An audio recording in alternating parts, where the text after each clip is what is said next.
You're listening to Ka-Pow, the pop culture podcast. Comics, television, movies, and more. If it impacts fan culture, we have something to say about it. And now, your hosts, Jordan, Cliff, and Seth.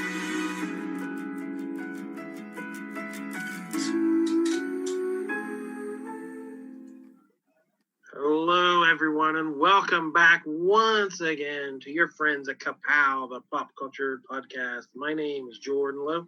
I'm Cliff Barnes. I'm Seth. Nick made cookies. Oh, So, homemade? yeah. Well, he didn't make the Reese pieces, but he put them in there. So that you're going to hear Cliff's dishwasher, and you're going to hear Seth eating cookies. And going, Yeah, this is going to be a good one. We're Zooming still. We are socially distanced and conversing through the magic of Zoom. If you're a patron, you can see it all happen live. You can see how tasty the cookies are. If not, you're just audio. You're in for a treat with just the audio as well. Yeah, you can't see how noisy my dishwasher is. We're going to talk to you a little comics right now. How about that? learn us. Tell us all the comic stuff. Well, the biggest news, DC Comics left Diamond Comic Distributors. I'm not sure what that means to the layman out there, to just the casual fan. It was the biggest portion of my last few weeks, I'll say that. This was kind of a bombshell. Diamond has been the exclusive distributor of monthly periodicals, not just comics. Bookstores can get graphic novels and trade paperbacks, but if you want the monthly comic book format, you have to go through Diamond. Until now, DC has left them, and it sent ripples throughout the industry, we'll say. So when this pandemic started, DC was the first one to come out and say, we're going to find other avenues. We're going to get you comics. And thinking it was just a temporary solution. Well, Diamond got back up and running, and within a few weeks, they said Diamond was not just another option. It was not an option. You had to go to one of these new distributors because they were ending their exclusive contract and just going through one of these other two. And if you remember, the other two are also part of the two largest online retailers on the planet, Midtown Comics and DCBS.com. Right. So right now I am buying all my DC Comics through an online retailer. So I thought that's kind of like, if your favorite cafe had to buy all their hamburger patties from, McDonald's and then resell them. Or, your favorite mom and pop bookstore had to buy all their inventory from Amazon. Like it doesn't make a whole lot of sense, but that's where we are right now. That's what's happening. And I'm fine. Everything's great. How are you? Yeah. I would have thought that it would possibly be better news that it was no longer a monopoly by Diamond, but there's been two reactions to this. There has been this is the end of the world, comic industry has been destroyed, or there is finally the monopoly is down and we can build something better in its place. But to me, if I was given the option, you can stay with Diamond, or there's these other new things that are doing better, new innovative things, then it's not a monopoly anymore. But to go from having one choice to get DC Comics to having a different choice to get DC, I'm being forced to switch. So it's not really, a better option, or, we haven't ended the monopoly. Right. But DC Comics, as of last year, was 30% of the market. So there has been some justifiable worry that Diamond is the direct market. That's all there is. And if you cut out, they were already, when they shut down, within 2 weeks, they were having trouble paying their bills. Diamond is not a robust, $1 million in the bank cushion kind of business. It goes, it's very thin margins like all of us in the comic world. And if you cut out 30% of that just immediately, I don't know how healthy Diamond is right now. So if something happens to Diamond, that's every retailer on the planet. That's every publisher besides DC on the planet. That's all the artists making their living from comics. So if the worst happens and Diamond can't sustain themselves, I don't know what the next plan is. So there's a lot of people thinking DC is pretty short-sighted doing this, and it didn't help their case that they just broke this news on a Friday and said, oh yeah, by the way, we're leaving Diamond. You have like a week and a half to set up a new account. So, all your orders have been canceled. You got to fill in all these new orders, and good luck with it. And they didn't have anything set up for international shipping. So stores not in America didn't have an option and weren't told what to do. They didn't have the terms. They didn't have the conditions. They didn't have the fees I'd be paying. So it all happened really fast. And I don't know, there was just a whole lot of, conspiracy theories on what is DC doing. That Chuck Rosansky from Mile High Comics put out a long screed about them and had a sale, and the sale code was DC sucks, and everything DC is 50% off, and we got to get rid of it. And there were stores, I'll never carry DC again, or I'm going out of business because I can't sustain it. So there was a lot of, again, I don't know how it's just hyperbole or not, but there are a lot of strong reactions.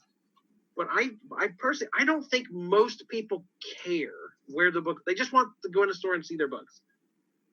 When they have a pull list, they want their books in the pull list. They don't care how the sausage is made. So I don't know if it's just my own personal problems. I'm not here to just, air dirty laundry and gripe about stuff.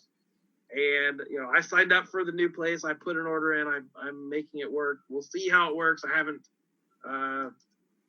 received the new order yet. That'll be July before the new stuff starts coming. So, but there's no real going back at this point, though. I mean, right. They've done it. Yeah. And they've made their bed now. Figure it out. Exactly. And there's been a lot of discussion of what this means and what's going on.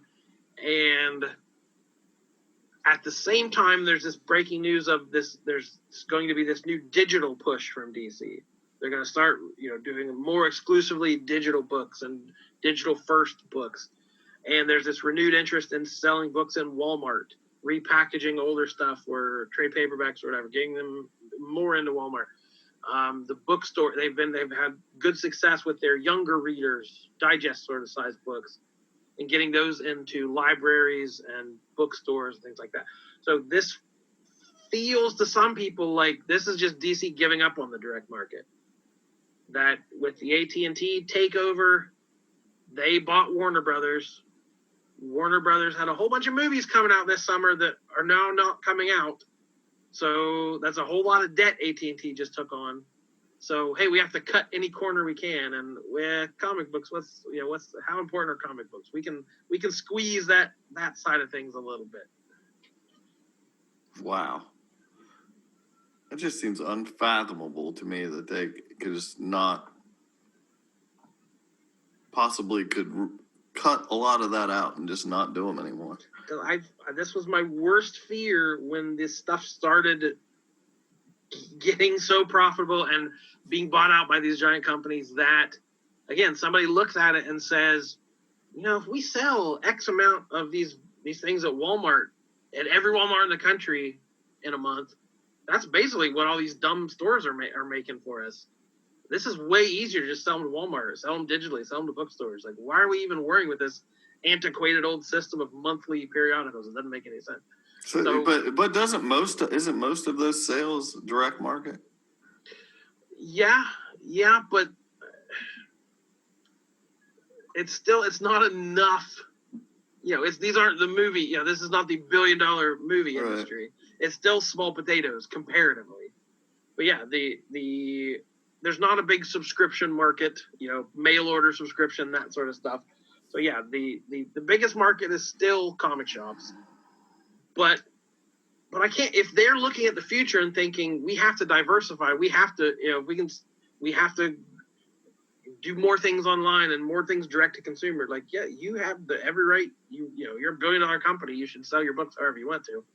I don't have any reason to complain. You shouldn't, again, hold back innovation and new initiatives just to fit into the retailer's little puzzle.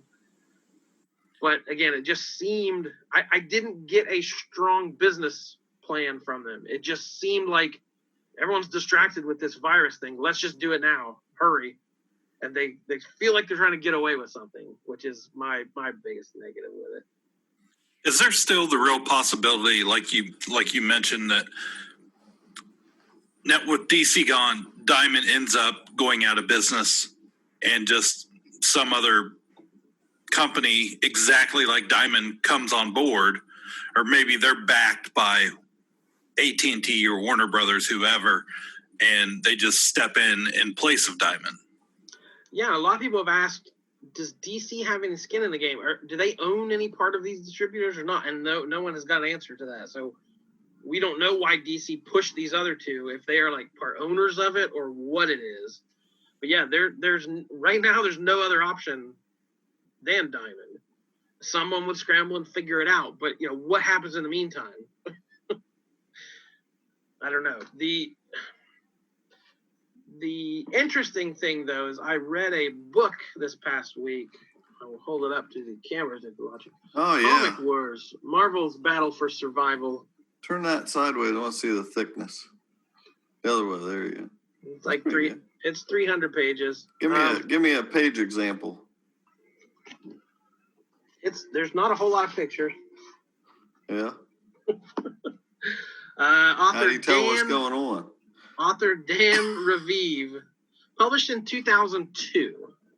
So this is after the 90s, but not to where, this is way before Iron Man and, Marvel's big return. Right. So I ordered this book years ago, thinking it sounded interesting and I would read it one day, and just never had. So this DC news made me think a lot of people are comparing this to the Heroes World debacle of Marvel in the 90s. And I don't know too much about that. So I figured I'd read this book and maybe learn something. This is not that. I don't think I recommend this book. It's very dry. It's not really from the comic art perspective. It's from the business side. And it is 300 pages of legal document. Oh, no, they don't show the documents or anything. But it's an interesting story, but it's all about mergers and lawyers. And murders? Murder. Is there any tennis? There's lots of tennis. There's Perlmutter on every page. There's no DNA theft, though, so I kept skipping Perlmutter. But yeah, and then this guy tried to take over this. So they did a lawsuit about this. But there was something interesting, that old chestnut about learning from history so we don't repeat it. Long story short, the people at the top, the billionaires, the people running things, it's no surprise, they don't care about comics. They're not in this for the art and for the creation of wonderful comic books. It is all about short-term profit. It's all about making sure the stock price is as high as it can be and as healthy as it can be, so they can flip it and sell it later at a huge profit. And it's no different today than it was then. So the story is basically here's a hook for you. Isaac Perlmutter, our favorite supervillain, is like the best person in this book. Wow. He is like the hero of this book. Wow. What kind I came away from this having a different opinion of Ike Perlmutter. What? I This is breaking news. Well, you have to remember, this is also pre-tennis court scandal. True. But so it starts with Ron Perlman, who ran Marvel from 1989 until mid-1997. Ronald Perlman. So he's a billionaire. He is he owned Revlon and a whole bunch of other smaller things. So he was the Revlon guy. He hung out with, they had Revlon makeup models, and he had the big cigar, and he hung out with models at all these places. And he was like the king of junk bonds. And I'm going to do a big allegedly over this whole thing. Wimp. Just an umbrella allegedly. This is all alleged. Wimp. Especially because I'm not sure I'll be able to explain it right, because I didn't understand all of it. Make some stuff up. If you're gonna allegedly it, just go make some crap up. So it's very complicated economics, but basically he was like this junk bond guy, and I don't understand what that is or what that means. But my understanding, he basically used Marvel as the collateral to sell a bunch of bonds to people, and saying like, this is a great company, it's a healthy company, it'll be around forever. And doing these short-term deals on high-interest bonds that he would flip and sell and turn around, but there was no money behind them. It was just like the idea of Marvel was enough collateral. We should sell Ka-Pow junk bond. Oh, that would be amazing. I want one hanging in Justin's office. We'll issue the paper bonds. Everyone can buy a Ka-Pow. $1 gets you a Ka-Pow bond. Right. So income. I'm gonna get a cigar and some models. I'll be promoter then. I'll learn how to play tennis. Yeah. So in comes Carl Icahn, self-made billionaire from the real estate world and a total corporate raider. Just one of those guys who goes in, buys stuff cheap, dismantles it, sells the parts, fires everyone, and makes a bunch of money. So Perlman, so he sells all these bonds in the early 90s when Marvel was at their boom and selling millions of copies of X-Force and all these books. So then some bad stuff happens in about 94 or so. Marvel they bought Fleer and Skybox, the trading card company. They bought Panini Stickers, which was an Italian sticker company, which were those books. You'd buy the book and the little packs of stickers and try to fill in. You have to collect all the stickers to fill in all the pages. And then they bought Heroes World Distributors and went exclusive, trying to distribute their own comics. So at that point, there were like a dozen comic distributors. You could order comics. A lot of them were regional. So if you were in the Midwest, you ordered from this place from Michigan or wherever. There were lots of choices. So Marvel got the bright idea, as DC has just done. Hey, we'll do it exclusively through ours. You can only get them through Heroes World, and we'll make even more money. So 94, there's a baseball strike. Baseball cards are the first bubble to burst. I still have a bone to pick with that. Yeah. We were winning. Cleveland fans, everyone, 94 is a sore subject. Yeah. But so, boom, Fleer value plummets. Heroes World is a complete flop. Comic book bubble bursts. So Marvel ends up owing over $700 million to all these banks who underwrote all these loans because Perlman was taking huge profits out of the company and then just getting more bank loans to pay for more expenditures for all this stuff. So they owed the bank a ton of money and had nothing to back it up. They would go bankrupt. In swoops Carl Icahn, the billionaire, who's going to buy all these depressed stocks at pennies on the dollar. He's gonna buy so much stock, he's gonna be a majority owner, and then he's gonna scoop up Marvel. Well, all this time, Mr. Isaac Perlmutter's in the background as the owner of Toy Biz, the toy manufacturing company. So Perlmutter, he is a millionaire compared to these billionaires. He is not playing on the same field as these guys. And he made his money. He was the Odd Lots Corporation and a lot of these like liquidators. So he would go in, buy a bunch of stock for pennies, sell it to dollar stores, and turn a small profit, and then invest that. So he was like a liquidator guy. Cliff, what is the difference between odd lots and big lots? There is none. Back, But I thought it was regional back in the very early 80s. They were headquartered in Columbus, still are. Any store within 90-mile radius of Columbus was an odd lot store. Outside of that, we had big lots, big and small lots, Wisconsin Toy, a whole Babies are lots. Yeah, a whole mess of different chains. At one point, they actually even owned KB Toys. So about 2001, they consolidated all the stores under one name. And from then on, it was just Big Lots. Thank you. Should have been Ike Lots. Yeah. So Bed, you Bath, had and Big Lots. You had Ike to thank for all that. So he would like start these companies or go in and sell a company. He would, liquidate everything, fire everyone. So he was the same sort of person who would make this profit and then move on to the next thing. But somehow he got into this toy biz company and stayed there for like 20 years. And he was even quoted as saying, "I'm not normally like this. I'm not sure what I'm doing." But they made a shares for licensing deal with Marvel. So a toy company's biggest expense are the licenses they pay to make the toys. It's based on things. So Marvel said, "Hey, we won't charge you a license. You'll make more profit, but you'll be a subsidiary of Marvel. We'll put all our Marvel exclusively through Toy Biz." So hey, that's a good deal. You can't make toys any cheaper than they did, which is Ike's favorite thing, is to make things as super cheap as possible. So he was happy. They were making money. The toy side of things was strong, even when the comics weren't. So all these billionaires fighting over Marvel, Isaac sees it as he's in trouble. Anything that happens, they're going to sell off Toy Biz, or like these billionaires do, they keep a profitable company and under the same umbrella as an unprofitable company.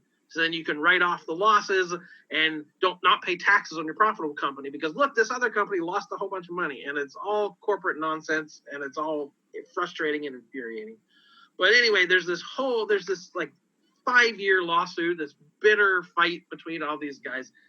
And it was an interesting story, but it was also just depressing and sad. At some point, it was saying all the people they brought in to try and sell Marvel to at its lowest, Warner Brothers took a look at it, Sony took a look at it. Like all these giant corporations are like, "Nah, we're good.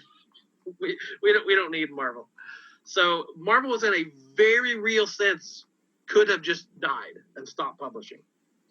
And one of the biggest reasons they stuck around was actually Avi Arad, who was Ike's number 2 at Toy Biz. And he was like the only person around who was a fan of comics and a fan of these characters and would like evangelize about them. And he would go to these road shows they would have for investors and be like, "Look at these characters, look at, we got the Incredible Hulk, we got Spider-Man," and he would like pump people up and like get them excited about these characters. So he ended up being the Hollywood guy because these other guys didn't want to make movies. Movies were too risky. You might have a blockbuster every couple years, but there was way too much money up front. It was all just, we need to flip the stocks as fast as we can and make as much as we can. We don't want to take any risk beyond what we have to. So Ike and Avi are like playing both sides against the other and trying to keep Marvel afloat just so they stay afloat. And it was an interesting story. And Avi became the producer who got Spider-Man made and X-Men made. And so this book ends on a exciting high note that Daredevil just came out and Fantastic Four is on the way. And it was like, Marvel's back and at the height, as high as they'll ever be. So this book was written before these billion-dollar movies. So it was an interesting little slice of history. It does mention Kevin Feige as like Avi Arad's like number 2 guy and on the creative side of things, who helping him in these movies, talking to the writers and the actual movie makers and helping get these made. So, but the biggest takeaway for this in relation to the DC thing is the whole process was this long shift away from making stuff and being a publisher and making toys and lunchboxes and all this thing, and becoming an IP farm and just licensing stuff. Because that's when they started becoming profitable. They weren't making these movies. They were licensing to Sony, and they were licensing to Universal, and they were licensing to the video game corporations, and they were just getting checks. And everyone else was taking the risk. So that seems to me where DC is right now. That's why we have Marvel characters not in Walt Disney World, but some are coming, but the main ones are still over at Universal Parks. Yeah, so there were some bad contracts signed, at least bad in retrospect. When they were bankrupt and no one thought there was much value in these, I can see why they were made. But so it just seemed like no one was approaching this as like, this is the mythology of the 20th century, and these are important icons to keep. It was just money. And they're like, the comics aren't making much money, the toys aren't making much money. And they weren't looking at it as Avi has been famed for saying, Spider-Man was worth $1 billion. He would go to these meetings and say, just make a movie. The movie will get the pajamas and the bed sheets and the breakfast cereals. Just this one character is worth $1 billion. And he was right. He was absolutely right. So, and it just it reminds me, if you've ever watched Shark Tank, Mr. Wonderful, Kevin O'Leary, any deal they want to make, someone will say, I invented this thing and I need $50,000. I need to make the mold for it and I need to run a production line. And he will just say, I don't want to do that. Let's license it. Let's go to one of the bigger manufacturers and just sell it and cash the checks. And that seems to be the way of all corporate America right now. We're like, why go to the hassle of making things and producing things? Who cares? Just have someone else do it, and then they'll pay us for it. So this has happened in recent history with Marvel. I think it's happening now. I hope it's not happening with DC, but that seems to be the way it's leading. So I don't know. It's answering only to your investor. It's not answering to the consumer. That's what it comes. That's what corporations are. That's the only thing they're ever interested in is investors. Make the stock price go up so the investors are happy. Right. So yeah, if you're looking at any of this news thinking, what are they doing to my precious DC universe? They don't care. That's not entering into their thoughts at this moment.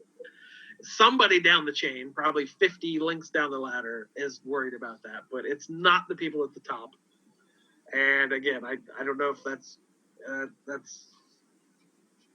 revisionist history or not. I was a huge comic book fan. I don't really remember that thinking very much about the bankruptcy back then. I probably wasn't reading as many as I normally did in those late 90s years, but I don't remember being worried that Spider-Man was going to go away or anything. Like, I don't know if we got the news as readily as we do today back then. Well, we need a billionaire to swoop in and take care of Ka-Pow, right, and create a whole thing, license us out. I need a Coach Mayor figure with stash, with action stash and judo punch. Yeah. I saw them the other day at the grocery store, and I was so upset. He had his mask on, and I couldn't see the mustache. I even told him that. I was like, I'm really disappointed. So, yeah, who knows where we are. I don't think comics will ever go away, but I think we're in a pretty strange time, and there's going to be some upheaval and some changes. But somebody will write a book about it someday, and then somebody will do a podcast about that book, and it'll be exciting. Well, now I know not to buy that book. It was on my list, but sounds like a drag. And I'm glad I read it. I learned some things. I'm glad you read it, too. But, yeah, it's definitely better for somebody else to read it and then explain it back to me than it is for me to, Yeah. And I'll keep on with the bummer train. Cool. Denny O'Neil passed away this week at the age of 81. Very important writer, editor for both DC and Marvel. Probably not the biggest name around, which is sad. He probably deserves a little more recognition. Well, when you think of Stan Lee and Jack Kirby and those sorts of names. I guess. I just don't think know that he's a huge name. You kind of universally liked, as far as I can tell. Like, yeah. Like I said, everybody who worked for him loved him. The fans loved him. He added politics to comics. We say keep politics out of comics today. Well, he was one of the first to inject it and make comics. It was the relevant 70s. Everything had to be relevant, and it was really his take on things. And he added a lot of personality to his characters and psychological depth that maybe wasn't there before. Asking, looking at Green Lantern and saying, you're a space cop who takes orders and never questions what these guys tell you to do. What are you doing? And it's making him, confront, like, what is he doing? Is he a hero or is he just following orders? Is he a superhero? Is he a soldier? What is he? That sort of thing. So, that Green Lantern, Green Arrow series that he did with Neil Adams doing the art was a breakthrough for comics back then. He was credited with bringing Batman after the Adam West era and the campy silliness. He grounded it back into more noir, crime, horror, sort of the darker edge, Dark Knight detective. As an editor, he hired Frank Miller for Daredevil and helped him craft Daredevil's change into that hard-boiled noir hero. He was the editor when Jason Todd was killed and the 1-900 number and all that stuff. He was credited with naming Optimus Prime when Marvel had the Transformers license. Yeah. Just from the 1960s to the 1990s, and both Marvel and DC, a huge presence. Co-creator of Ra's al Ghul and Talia al Ghul, Azrael, Lady Deathstrike, Hydro Man, Obadiah Stane, the Ironmonger, Madam Web, Maxie Zeus, Leslie Tompkins, and John Stewart, Green Lantern, among many, many others. So, just incredible contributions to the comic field, and he will be missed. Yes. Wow. Comics. Heroes Con would have been this weekend. Saw a lot of people tweeting about that today. My buddy Jerry Ordway was tweeting. Yeah. I was looking forward to talking to him about his pool again this year, but he was retweeting someone that had another artist, can't remember who it was, but saying, he's like, we as artists, we seclude ourselves doing our work. He's like, how they really do enjoy going to these cons because that's when they do their socializing. They like to sit there and talk to all the fans and socialize with each other. And, so they're like, they're good. They're fine, good at staying at home, but this was their release, these conventions. And that Heroes Con, I guess, apparently is traditionally on Father's Day. And was this weekend. And it was a great time last year. So hopefully next year it's a possibility. That's the one Larry Hama was going to be at too, wasn't it? Right. Very devastated because I was really looking forward to seeing Larry Hama. Friend of show, Larry Hama. Friend of show, friend of the pod. All right, a few more comic book type things. There was a story today broke about Warren Ellis. I don't even want to get into. There have been a whole bunch more Me Too allegations, and now Warren Ellis is kind of the biggest name involved, just being a gross old man. And he's a very good writer, but I'm not going to stick up for him because who knows? I don't know the whole story, but we just need to move on from all that nonsense. Let's talk about good news. Free Comic Book Day. It's not Free Comic Book Day this year. It's Free Comic Book Summer. It's going to be 9 weeks long, starting July 15th, running through September 9th. every Wednesday they're going to release 5 or 6 new free comics. Wow. So from the list of books from this year they already announced, you're just going to get a couple a week. Do with them whatever you want. There's no rules. There's no plan. I like that idea, though. Yeah, I bet you do. I mean, well, isn't that's probably good for you as people into the store, right? Right, more consistently. Instead of doing it just one day, hey, you can come back every week and get a couple books. My only worry is that day, a lot of my regulars don't even come because they're not that interested in the freebies, and there's usually not a quote-unquote important book that day. So it is just a lot of kids and civilians and new faces. Civilians. So I don't know. Will those kind of folks come back on a weekly basis? We'll find out, I guess. They're gonna. It's probably smarter than trying to have one big event. We shouldn't be having those sorts of events right now. So, stop by your favorite local shop anytime this summer. There should be some freebies out there to have, and there's a schedule online. There'll be different books each week. They're gonna spread out the big ones. The quote unquote gold sponsors they call them that are from the big publishers. So there'll be something out there for you to enjoy. Cool. And then we got surprise news from Image Comics. There's going to be another issue of Walking Dead. Yeah. Negan Lives. Coming out Wednesday, July 1st. So depending on how quickly this episode comes out, it might already be out. Kirkman loves his little surprises. He loves his little, his games, his surprise sneak drops. I think it's great news. Kudos to Image. They were the first ones on top of this whole virus problem, trying to help retailers. And Kirkman said the same thing. He was quoted, "This felt like something special we could do for the store owners who made our series a success to begin with.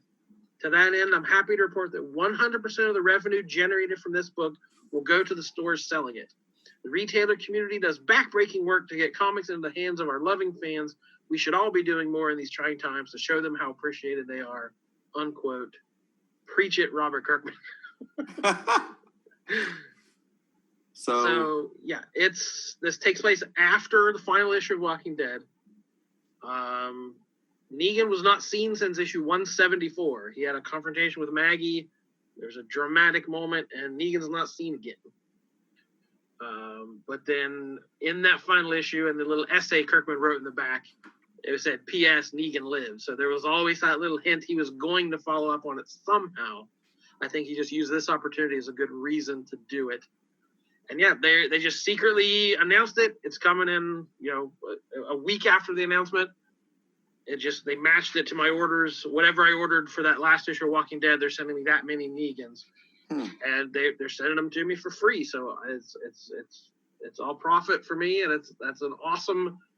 I've sold an awful lot of Walking Dead trades and comics over the years. So Kirkman appreciates that. I appreciate him. Losing a Walking Dead issue every month was kind of a blow to comic shops. So he recognizes that and is so that's up. More than just the profit. That's like they're giving. Yeah.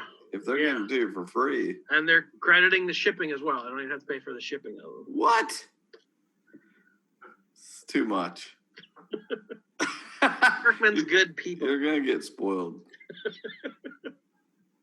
Can I have one nice thing? No. Not this nice. It comes out the same day as his new book.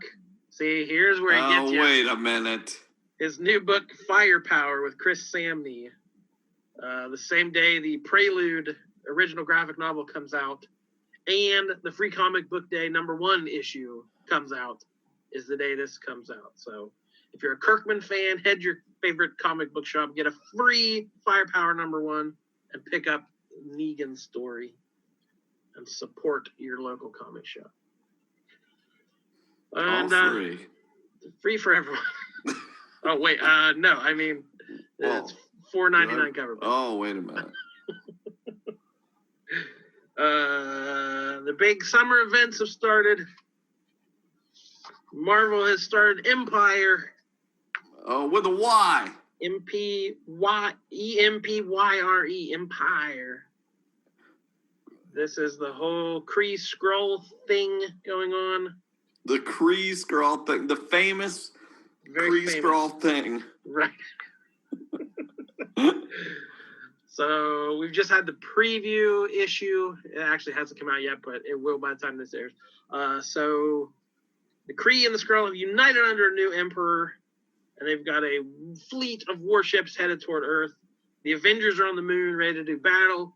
Fantastic Four are out in space trying to solve it through diplomacy. Neither of those things is going to work, so it's going to be a big cosmic dust-up. And for some reason, Hulkling Teddy Altman from the Young Avengers is in the middle of it as sort of the fabled leader of this Kree Skrull alliance. Yeah. So that's Marvel's big to-do. Al Ewing and Dan Slott are the writers, and Valerio Schiti as the artist. And not to be outdone, DC's Dark Knights: Death Metal just started. Scott Snyder and Greg Capullo. This book is crazy. This is the whole dark multiverse thing, the Batman Who Laughs, the League of Evil Batman and Justice Leaguers. And it's a wild ride. If I'll give you one spoiler. Okay. To sort of give you the flavor of this book. Not that wild. No, not that wild. So the book starts and Wonder Woman's using a chainsaw for some reason, doing invisible something. chainsaw of truth. You've read it, haven't you? So at one point, they have to melt down the invisible jet and use the invisible metal. Are you serious? Yeah. So Batman Who Laughs is like attacking. And he's like, I know every plan you're going to make. I'm a master tactician. You melted down the metal and you made a shield. And she's like, you're too close to Bruce. Bruce would make a shield. I made something else. And she has an invisible chainsaw. What the hell? And starts tearing through people. So it's that sort of crazy, dark grindhouse nonsense that's just, it's fun to enjoy. It's also got a big part of the Wally West, who now has the powers of Dr. Manhattan. Yeah. For reasons. And the idea, we're trying to make it all matter. Everything in the past happened and is important. There's a new explanation, basically, of the history of DC. Like DC fans just love. So they eat this crap up. Oh, with a spoon. So there's two energies. Every pole has two energies. The positive energy are things like, the positive, the justice. It's the speed force that Flash uses. It's the emotional spectrum that Green Lantern uses. It's all the good stuff that links us together and links us to the past. So on the opposite side of that, there's the negative energy they call the crisis energy. This is the anti-life from Darkseid. This is the chaos magic of evil magicians. And this is the force of doom and greed. And so the idea is the DC universe was created out of this crisis energy. All right. So. Sounds right. Yeah. So this is the stuff. It looks to shatter connection and make only one moment important. It's to make you look at yourself and say, this is just about me. It's only about me. It's not about anything else. That's how I usually look at the world. Right. So you're part of, you've got the chaos. Crisis. Right. So the DC reality started with this energy. Quote, a multiverse with no memory, living forever in a self-renewing loop of its own importance. A multiverse that would prey on others, absorb them, and forget them. So it's posing this Perpetua character that came out in the last Metal series. Was basically the creator of the DC universe. And she is like a storyteller and a creator of these things that feed on each other. And so we forget the past and we move on to new things and we erase things and we destroy things. When the positive energy, everything's supposed to exist at the same time. And it's a recurring theme. It's all reincarnation and return to things. So It's saying we need to ignore the crisis energy and go with the positive side. And then everything, all the 0 hour, all the New 52, pre-crisis, post-crisis, it all happened. It's all real, and it's all one long string of positive DC energy. How about that? And an invisible chainsaw.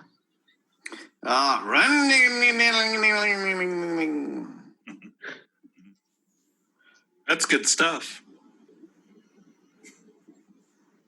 I explained it as best I could, but that's the gist I got from it.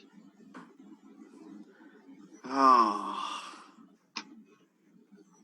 All right. Because that was kind of the doomsday clock idea that all this stuff, the past matters, history matters. We can't erase the past. We have to learn from it and embrace it. And that's what DC's trying to do. Instead of erasing past continuity, we're bringing it all together in a positive light. Well, I don't think I sold any more of those books. yeah. I don't see anyone adding that to their pull list because of that description. Started out good.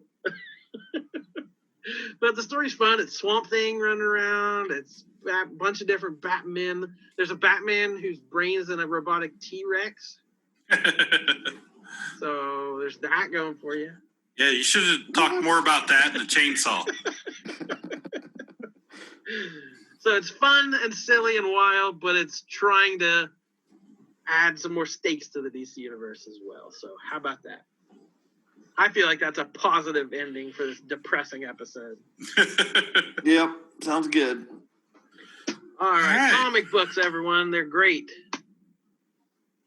You did it. Was that believable? Here's a teaser. This is a teaser. Teaser. Ooh, what is that? That's a comic book. It's a crossroad. See you at the crossroad. All right, everybody. We will catch you soon with another brand new episode. Thanks for listening. My name is Jordan Lowe. I'm Cliff Barnes. I'm Seth. Bye forever. Ka-Pow, the pop cultured podcast, is intended for entertainment and information purposes only. Sounds, music, and clips played during the podcast are property of copyright holders. All original content is property of www.udownwithkpp.com. If you enjoyed this podcast, please subscribe and leave a comment. Ka-Pow, the pop cultured podcast, is available on Apple Podcasts, Google Podcasts, Podbean, Spotify, and wherever podcasts can be found. You can connect with us through social media on Facebook, YouTube, at the Ka-Pow Podcast on Twitter, or email the show, Ka-Pow, the pop cultured podcast, at gmail.com.